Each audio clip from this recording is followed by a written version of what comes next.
கன்னி ராசி நண்பர்களுக்கு ரொம்ப நல்ல நாள். சில விஷயங்கள்லாம் நம்ம போராடி ஜெயிக்க வேண்டியிருக்கு. பட் ஜெயித்தோம்னா அந்த கிரெடிட்ஸ் எல்லாம் நமக்கு தானே வர்றது. அதுவே ஒரு பெரிய விஷயந்தான். ஸோ எல்லா தொழிலையும் எல்லா வேலைகள்லையும் கஷ்டம் இருக்க தான் செய்யும். எதுலேயுமே ஈஸி கிடையாது.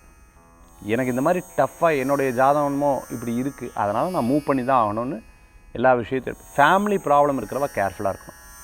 ஏன்னா இதில் யாரையாவது பேச விட்டு அவங்க உங்களுடைய பிரச்சனைகளை எடுத்து பேசி உங்களுடைய விஷயங்களில் அவங்க இது பண்ணின்னு இருப்பா. அதாவது குளிர் காய்வான்னு சொல்லுவாங்க. அந்த மாதிரி வெளியில் போய் நான் தான் அந்த ப்ராப்ளமெல்லாம் சால்வ் பண்ணேன்னு சொல்லுவாள். So never ever give a chance for that. அதுக்கு சான்ஸே கொடுக்கக்கூடாது. கன்னிராசி அன்பர்கள் இன்றைய தினத்தில் கிரக நிலைகள் பார்த்தா வீடு வாங்கிறது, இடம் வாங்கிறது, வண்டி வாங்கிறது, பணம் சேர்க்கறது, யாருக்கேன கடன் கொடுக்குறது, இது போன்ற விஷயங்கள்லாம் உங்களுக்கு சக்ஸஸ்ஃபுல்லாக நடக்கும். இன்றைய தினம் வழிபடக்கூடிய தெய்வம் முருகப்பெருமான் வழிபாடு வெற்றி வழிபாடு.